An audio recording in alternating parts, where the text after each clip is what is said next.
This is your League One weekend roundup where we're going to start at the bottom, where the bodies that we thought were just buried in the basement might be coming back to life. Burton beat Rotherham 4-2. Cambridge beat Mansfield 3-2. I'll go Burton Albion, who go back-to-back after winning at Wigan in midweek as well. And Gary Bowyer just eking out some wins, which they really found difficult to come by in the first half of the season. And, you know, the bones of it are fairly predictable. This is seemingly so often the way with teams that start trying to play through the thirds at the start of the season, go for a change in philosophy, try and play their way through, but aren't very good at it. Well, Gary Bowyer's just gone, look, lads, how about, right, we play potentially a bit more appropriately for the team that we have and for the reality of us at this level. Let's go 3-5-2. Let's get 3 centre-backs in. Let's defend our box a bit better, first and foremost. Let's get 3 in midfield. 1 sitting, 2 that can break forward in attack in Webster and McKiernan. And Chalk as well. All 3 of them can kind of go box to box when necessary. And let's just pass it a little bit longer. Let's not cause ourselves problems by struggling to get the ball out of our defensive third. Let's get Jon Daddy Bodvarsson at the top of the pitch and Roman Burrell getting close to him and using his pace and physicality to run in behind and disrupt centre-backs. And let's see how that goes. And it's going pretty well. They were pretty impressive here, I must say. A couple of new additions in January have made a big difference as well. Dodgson, the left wing-back, has been really good, getting up and down the left side, delivering quality crossing. JJ McKiernan, who had that great loan at Morecambe last season, he moved to Lincoln in the summer and just never really punched his way into that team. But he's starting games for Burton. He looks excellent, got a goal here too. The back 3 of Armour, Sweeney and Van Kooten look to have settled down nicely. And Burrell, as I mentioned, is a really interesting one, who, you know, hadn't made much of a dent in the EFL so far in his career, but scored some goals up in Scotland. Got the move to Burton's kind of in keeping with their summer recruitment. Just seemed like a bit of a random one, or maybe a bit of a punt would be a better phrase for it. And again, didn't make much of an impact. But in the last few games, he's really stood out, particularly watching extended highlights. The amount of times where Burrell's speed and physicality and skill, I should say as well, has turned long passes forward into dangerous attacks for Burton. It's exactly what they needed. And, you know, they, like Cambridge, like Shrewsbury, like Crawley as well, they win a game, they maybe win back-to-back, and you think, well, maybe they could put together a great escape. Need to see another couple of these, and they've got a chance tomorrow at home to Reading. If they win that, maybe they'll be daring to dream. What about Cambridge? Where are we at with them, George, beating Mansfield by 3-2? Yeah, big result this. Big result following up off the back of a good draw away at Bolton. I think there's a player we need to talk about here with Cambridge who goes by the name of Josh Stokes. Stokes, who was at Aldershot last season and seemingly had most of the Championship and League One after him over the course of the summer. Went to Bristol City, quickly loaned out to Cambridge, where he started the season quite quietly, but quickly sustained a knee injury, which has kept him out since September. And he's only kind of started coming back into the side in mid-December. And I think very quickly is starting to look like a cut above what Cambridge already have, and possibly a player who should just be a really good League One player going forward. And if Cambridge are able to get themselves out of this mess, judging by his goal against Bolton, the penalty that he won himself here and then put away, the assist for the first goal, or I think it was either the assist or he put the initial ball in. He's someone who I think from a creative perspective, a goal scoring perspective, but also the work rate he puts in off the ball too, should be a massive player for Cambridge. Look at the touch map I've just forwarded you on WhatsApp. This caught my eye as well for Stokes. Sort of nominally playing in a number 10 role behind everywhere. The 2 strikers. Where do you play? I play every position at the same time. Incredible amount of distance he's able to cover. Yeah. And you look at the rest of their average positions, Cambridge, it is another 3-5-2 or 3-4-1-2 where, you know, the wing-backs Bennett and Andrew are not the most attacking you've ever seen. There are 2 proper sitting midfielders and 3 fairly meat and potato centre-backs. So it's a lot of work that the front 3 have to do in attack. And I think Stokes is the one that seems to be really helping them go from a team that just could barely lay a glove on their opposition to one that now has quite a lot more about them. I mean, George, Shrews and Crawley lost away to Stockport and Charlton. No shame in that, and we will get to those games, probably more of a focus on their victors. It does mean that the bottom four are on 20, 21, 21 and 21.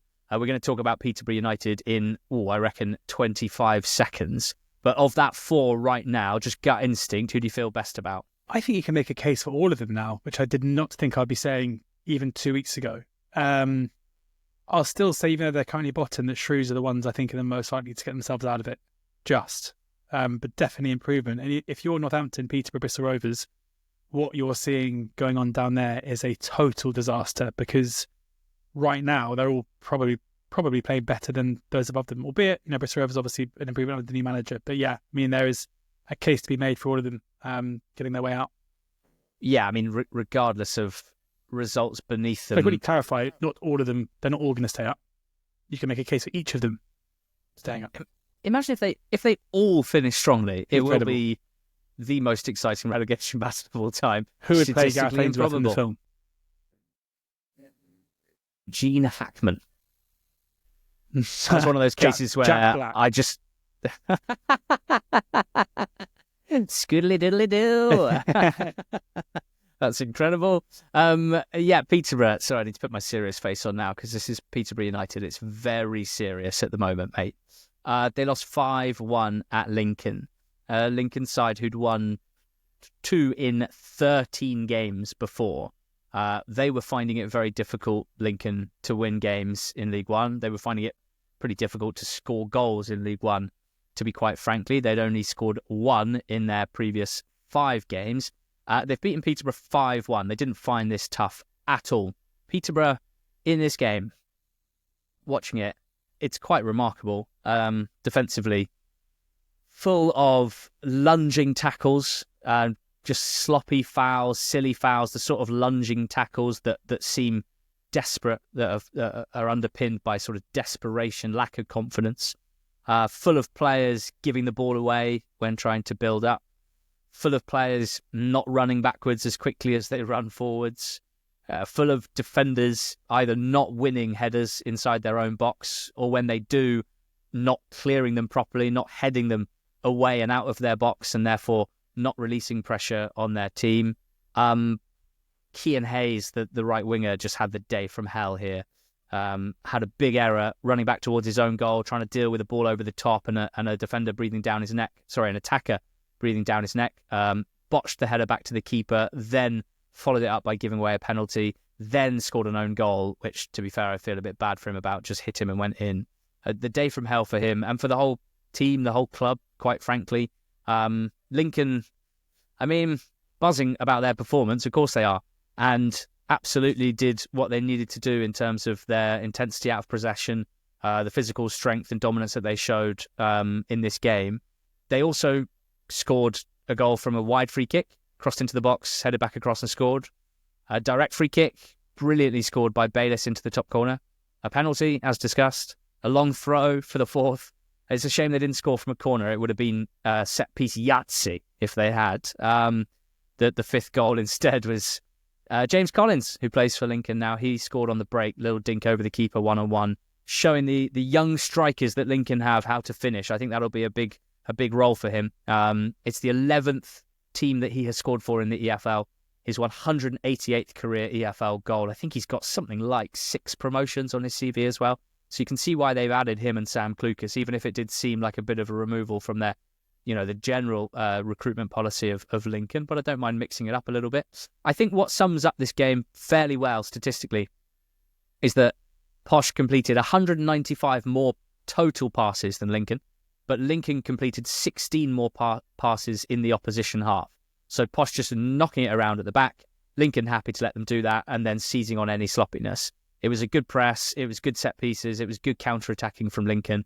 I'd be interesting to see their next few games, and then we'll really know if they're back or whether they were just playing against an absolutely terrible team. I suspect that might be the case, but games against Blackpool and Wigan and Cambridge do give them some opportunities in the next few weeks.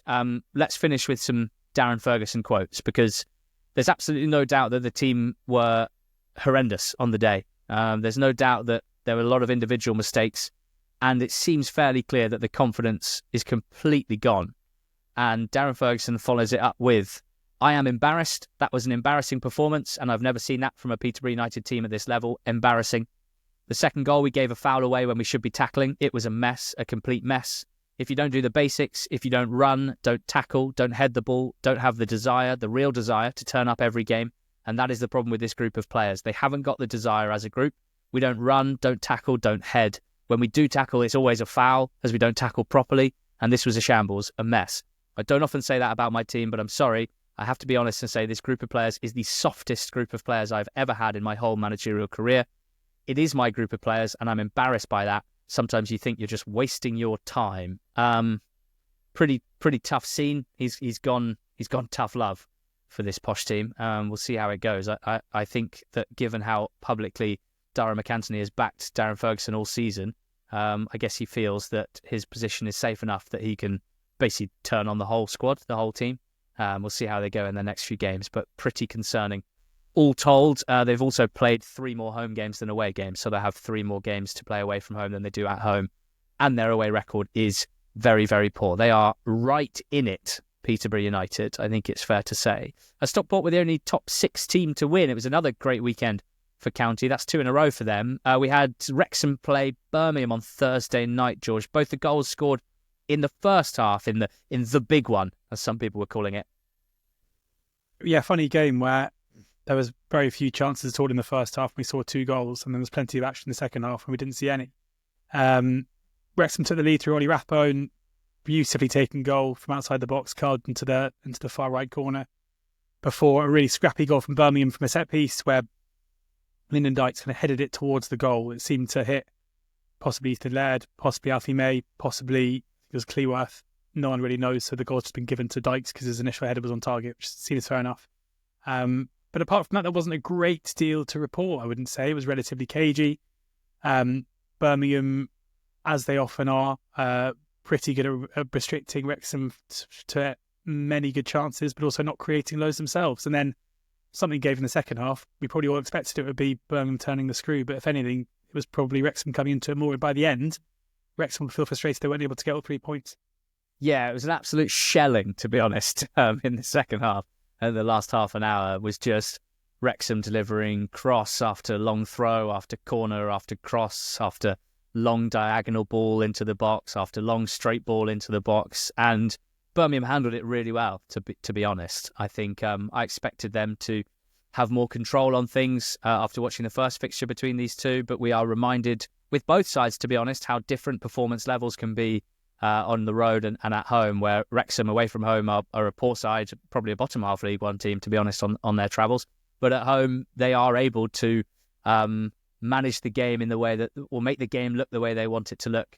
They did that here, but Birmingham, who are among the most technical teams in the division, certainly the most possession-heavy team in the division, they do have a lot of physical strength as well, and that's to their benefit and their credit because they defended their box pretty well. I quite liked how pragmatic Chris Davis was towards the end here with the subs that he made. I think managers like Chris Davis who have who are known for being excellent young coaches and then take charge of a team and start implementing a style where they have 70% possession in most games. I think it's often thought that they're all about process and they don't, that they'll never just settle. They'll never change their ways in order to see out a result. Well, I think Davis actually showing that I quite like this mixture that he has of, we do want to dominate the ball and territory. That's how we think we're going to win football matches at this level and, I dare say, the level above. But when it comes down to it, if we are under pressure like this, and if we are looking likely to concede, if there is to be a third goal, and if we are just having ball after ball put into our box without really being able to stop it at source, let's bring on some big lads and shore up at the back. I really liked that from him, and I think it was smart management because, a defeat here would have been, I don't want to go as far as to say damaging because Birmingham are in a very strong position at the top of the league, but clearly losing at Wrexham would have been an issue to a certain extent, and they've managed to avoid that. What you were saying then just reminded me that after the Sheffield United Hull game on Friday night, there was a great moment where Ruben Sayers was giving his post-match interview, and it was quite similar to his interview with us, where he just came out with some incredible turns of phrase. Neil Warnock was on the sofa, and Neil decided to Neil-splain him and go like, you can say all you want about this and that and this and that, but it's all about getting your body on the line, and that's what you did there. And I thought Sellers was going to roll his eyes, and he was like, "Thanks, Neil. Yeah, I totally agree. I thought we were brilliant. I loved, and it shows there is, even though you can talk about the game in this kind of new age terminology and stuff, there is also an acceptance that sometimes you've just got to make blocks and clear the ball and get rid of it. So Neil Warnock, Ruben Sayers, Chris Davis, all shake hands. For sure. Three-way handshake. Love that. Huddersfield 0, Bolton 1. Big game, big result as well. Bolton's first game post Ian Evatt. He was the longest serving manager that had served his whole managerial tenure in the EFL. Always kind of have to caveat that because Simon Weaver will likely never be sacked by his dad at Harrogate. Has been there for 14, 15 years and more than half of it was in non-league. But big win for Bolton and deserved as well. A deserved win. Aaron Collins scored the winner with some really nice composure. I've kind of always had this thing with Collins where he's a really dynamic attacking player. I think he's one of those guys who, to me anyway, up until this season, I'd have said calling him a striker is not that accurate. He's one of those guys that he'd prefer to drift out wide and get the ball to feet on the touchline and then run forward with it than do some sort of strikery number 90 type stuff. I've also thought as a finisher, he's often been quite streaky, but also a bit of a snatcher in kind of poacher type situations and a bit happier, almost happier shooting from mid-range than he was from close range. But this was absolutely everything you want in your striker. A nice little dart in behind and then such good composure and feet when he could have just snatched at it to take it around the keeper and finish. So a big win for Bolton. And it's so funny, isn't it, George, how it works when, as of last week, with Evatt in charge, with Bolton tumbling down the table, mutiny in the stands, you're like, well, they can't make the playoffs, like not in this scenario. He gets sacked, they win their next game, and all of a sudden they're 1 point off the playoffs, albeit with two teams between them. I mean, it's basically Bolton. What I'm saying is, in a very long-winded way, classically, Bolton from this point forward could be anything this season. For sure. I wouldn't bet on them not being in the playoffs. I think, especially when you look at the bookie list for their next manager, and you've got Stephen Schumacher sitting there at 4 on, which feels like just a very wise kind of appointment. Someone who's got out of this division before, who'll bring a continuity in type in terms of the way that he approaches the game and looks to dominate the game in basically every facet, be proactive in games rather than dropping off, as we know Ian Evatt did. Maybe someone who's a little bit less abrasive when things are going badly, but should, in terms of kind of PR, be able to win over the Bolton fans relatively quickly. We all know that fans love a manager who's won this league before and done it before, which is, I guess will be important to them. So that would make sense. Obviously, in terms of personnel, they've got a really strong squad. Yes, Dion Charles might have moved on, but in Collins, they've got a striker, as you say, who's full of quality for the level. Randall, who's been brought in from Peterborough, who missed a massive opportunity to make it 2-0 late on, another one. So especially with Reading having lost Ruben Sayers and now seemingly kind of dropping away a little bit, it's the bang in form Orient, and then Barnsley, who we'll talk about in a second, but put in a very strange performance on Saturday. Yeah, Wycombe drew 0-0 at home to Northampton. Wycombe still don't have a new manager, and this is probably one of the few weekends this season where we don't really need to talk about them, given we're still waiting to see who they'll appoint. It's a great point for Northampton to get. As discussed, the teams beneath them might start putting extra pressure on them, so they need all the points they can get.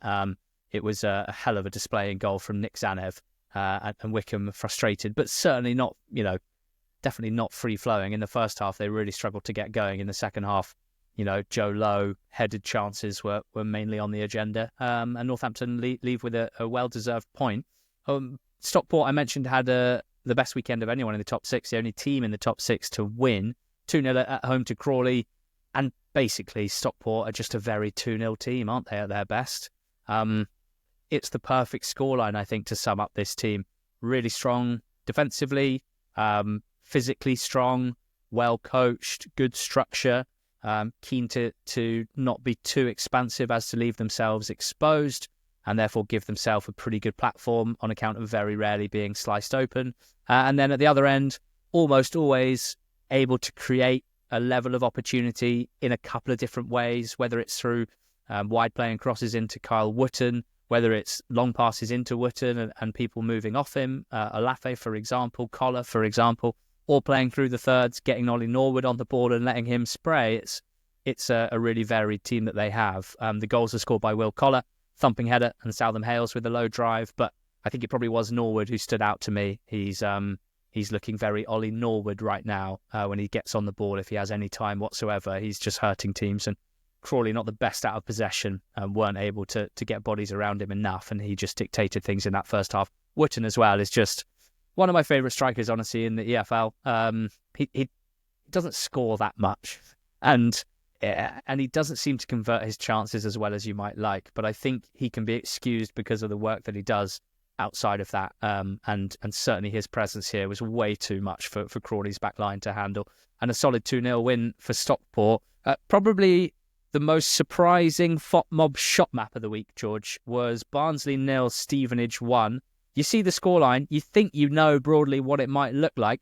I let out an audible gasp when I saw that shot map. It was screenshotted and WhatsApped to you within 5 seconds. It was, yeah, it is weird. I mean, it is and it isn't. I would almost say, because the thing you are visually drawn to is Barnsley having 4 shots at home, which is not a very Barnsley thing to do, especially when you've got Davis Keeler Dunn playing 90 minutes where normally he would take 4 shots himself. But this Stevenage side, even when they're not at their best, are just so solid. They are so good defensively. They really restrict their position to many chances whatsoever. Normally, it's from an attacking perspective where they come undone. That's almost the most surprising thing for me here is not only did they manage Barnsley incredibly well and they restricted them to only 4 shots and no shots of note. And even though Dan Kemp's goal in the 92nd minute was probably their best chance of the game, Stevenage were the better side throughout and created the better chances throughout. I'm really impressed. 3 clean sheets more than Birmingham this season. Yeah. I'm so impressed with Alex Revel. And again, talking about that Tom Cleverley from the Championship section, Tom Cleverley being on my shortlist for manager of the season so far, I think he'd be on there as well. Because they're another team that, like post Steve Evans, you look at other teams, that take Mike Duff and Charlton, for example, where you've got a club massively punching above their weight, and you can really point to the appointment of a certain manager as being the key reason when their form line started to turn around. And with Steve Evans and Stevenage, that was absolutely the case. They were going to go out of the EFL altogether. Steve Evans comes in, their form turns around, and he leaves them on the brink of the playoffs in League One. Normally, when that manager leaves, things unravel very quickly or unravel very quickly. Nice. But here we've got a guy who's managed them before to no real degree of success, who stuck around, who's obviously learned under Evans, and has them massively punching above their weight off the back of being so strong defensively, coming up against decent attacks consistently and restricted them. Why are you laughing now? Sorry, I was laughing initially because you mentioned your manager of the season shortlist, but earlier you said it's not a shortlist, but it's not a long list either. It's like a medium list. It's a mid list. Medio list. Yeah, that was a good memory for me. And then I couldn't help but laugh as I'm on Stevenage's soccer stats page, and I saw that they have 3 more away games to play than they do home games, and I thought, oh, that might be a bit of an issue. And then I saw that away from home this season, they have played 11 games. They have scored 4 goals and conceded 8 goals. Their away games average 1.09 goals per game, and I think that's the least I've ever seen. Yeah, it's very hard to drop loads of points away from home if you don't concede any goals or chances, and their underlying numbers are really strong. So, it's unlikely that Stevenage are going to trouble. They'll definitely trouble teams above them in the league. I mean, they're currently sitting in 15th place on 34 points, so it's going to be a mid-table. But I can't see them getting sucked into any trouble, and it'll go massively, I think, underrated just what a good job he's doing there. Charlton beat Shrews 1-0. It's another late goal from Charlton. They've got an incredible record of late winners this season. I mean, Shrewsbury had a massive chance towards the end at 0-0. I think it was Shipley just tripped over the ball basically when it was fired across, and he was presented with a huge chance. I mean, just imagine what Gareth Ainsworth / Jack Black would have been like if Shrews had won at the Valley, having already beaten Wrexham and Birmingham under his management so far. I think after Shipley's missed chance, that the camera sort of stayed on that main shot, and then it cut to the stands, to the dugouts and the stands as well. I think across the 2 shots, I counted about 10 separate people with their hands on their head in disbelief. Just like they'd worked so hard all game. Unsurprisingly, they hadn't had a lot of goal-mouth action themselves, and then they got the chance and it wasn't taken. And then the manner of the concession of the winner as well has got to hurt so much. A long straight ball forward, the sort that just should get gobbled up, should never lead to a goal. Couple of aerial duels that bounced around. The second one was won by Charlton, and then a miscued clearance from a Shrews defender fell to Thierry Small, who he does so well, to be honest. His first touch to get the ball away from the defender that came to challenge, and then firing under the keeper. Massive win for Charlton, who, they're in great nick. They've won 5 of their last 7. They're only 2 points off the playoffs now, and they've got 3 of their next 4 at home against bottom half teams. So they're in a really interesting position, Charlton. I think still for me, and this game is another example of it, they do seem to find it very difficult to create chances from open play. Now, they're so good defensively that it doesn't matter that much, or rather, they're still able to win games and avoid defeat. Even so, I would expect to see improvements on that front, but we are just over halfway through the season now. So you do wonder at what point with them and like teams like Burnley as well, and you're like, are you ever going to get good at attacking? Because you're meant to be. You've got the players to be. And why aren't you? That would be my main question. And George, just above them in the table, Leyton Orient, they beat Reading 2-0. A Markanday keeps the doctor away. Yeah, brilliant goal from him to open the scoring after half an hour. I think a very sharp bit of recruitment to get Markanday in, who had a good first half of the season in League Two at Chesterfield. Charlie Kelman with the goal from the set piece to make it 2-0 just after half time. This was just a run-of-the-mill, cosy 2-0 home win for the much better side. Reading restricted to very, very little indeed, just 3 shots. After their initial good form under Noel Hunt, after Ruben Sayers had left, it's probably would be a huge surprise if that tails off a little bit now. But yeah, Orient certainly showing again that their form is good. They're performing very well consistently. And this was another game where they were able to ease clear of a side who, they're again, we're challenging for the top 6 heading into the game. And Blackpool won at Exeter 3-1. Their first league win since the 14th of December. There's 4 draws in a row before this against some pretty lofty opposition, in fairness. And one interesting bit of January transfer business in League One with an instant impact has been Tom Bloxham. Now, Bloxham signed from Shrewsbury, the young Shrews Academy graduate that's picked up quite a few league minutes, a lot of game time in the first few years of his career. He's still very, very young, just 21 in November. And Blackburn bought him. And it's one of those where, his numbers, both raw output and in terms of like underlying data, is not great. But this is one where, you've got to think about the context of someone who, has been moved around quite a lot between striker and has played a lot of time out on the right wing. So, again, numbers are going to get a little bit messed around there when you play your football in different positions. He's also only ever played for Shrews in League One, who, even in 3 or 4 years, barely create or score much in open play. And then Morecambe on loan in League Two, a bottom half League Two team at the time, again, not a team that scored a lot of goals. And so you start to go, okay, well, maybe we can forgive the poor numbers here. What is it about this guy that has meant that he has been trusted to play so minutes at a young age? It's just unbelievable physical profile, Bloxham. Like, and he showed it here. This Exeter team who are so lacking in physicality, athleticism, intensity, who are all at sea, we should say. But just, it's kind of weird watching this game. It felt a bit like non-league football, just the amount of space, quick, just one ball forward, and Bloxham is just powering clear down the right-hand side. Really quick, powerful runner, but then showed some great skill and confidence to score his goal as well, and then demonstrated one of the most remarkable backflips I think I've ever seen in a celebration. So I'm pretty moved by Tom Bloxham at the moment, and I'm sure Blackpool fans are buzzing to have signed this player that it's hard to imagine they were unbelievably excited about, checking his stats, but he started really well for them. And I really enjoyed the performance of O'Fire, the right back on loan from Brighton as well. Just, again, physicality, massive tick in the box for a young player, but also just some quality on the ball. Looks like a bit of a leader as well, an organiser, and I like everything that I see from O'Fire. I assume we'll see him play in the Championship next season, and potentially, I think he's 22, Brighton might look to move him on, and I'm sure he'll have some suitors based on what I've seen of him. But yeah, got to be pretty concerned about Exeter. Last 12 games in League One, only Peterborough have picked up fewer points. They just look desperate. I mean, they've got lots of injuries at the back, which mean a back 3 of Ed Francis, Kevin McDonald and Jack Fitzwater, which is not ideal.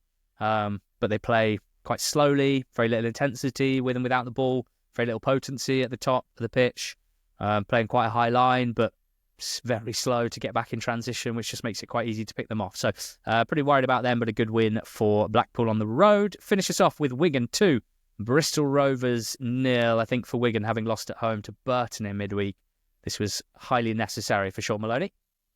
Yeah, very significant, especially because, as we're saying, the teams below them in the relegation zone are picking up, and Wigan are certainly one of those sides. So if they don't improve their own form, we're going to get sucked into that mess. Took the lead relatively early, Carragher from a set piece after 5 minutes or so. It was a game, as Wigan games often are, of a few chances. But Bristol Rovers, under the new manager, have been pretty good from an attacking standpoint. So the fact that they were able to restrict Bristol City to relatively few chances. Gatlin O'Donka had one from a set piece, but apart from that, they didn't create too much before Smith made it 2-0, and Asgard came very close to making it 3 with a shot off the bar too. So this is when Sean Maloney's Wigan are at their best. This is what they kind of do. They keep clean sheets. They restrict the opposition to very little, and they edge ahead. And despite Bristol Rovers having most of the ball here, Wigan were good value for their win. So two sides who are definitely in it, I would say. But this is a much better display from Wigan. Full set of games on Tuesday night. Most eye-catching towards the top of the table, I'd say. Wycombe at home to Barnsley, Huddersfield at home to Birmingham is the biggie. We'll be covering all of these games on Under the Lights, which is our midweek recap podcast. It's on ntt20.com. You need to be a paid subscriber in order to listen to our midweek coverage. So do consider signing up to ntt20.com today and listen to Under the Lights this week.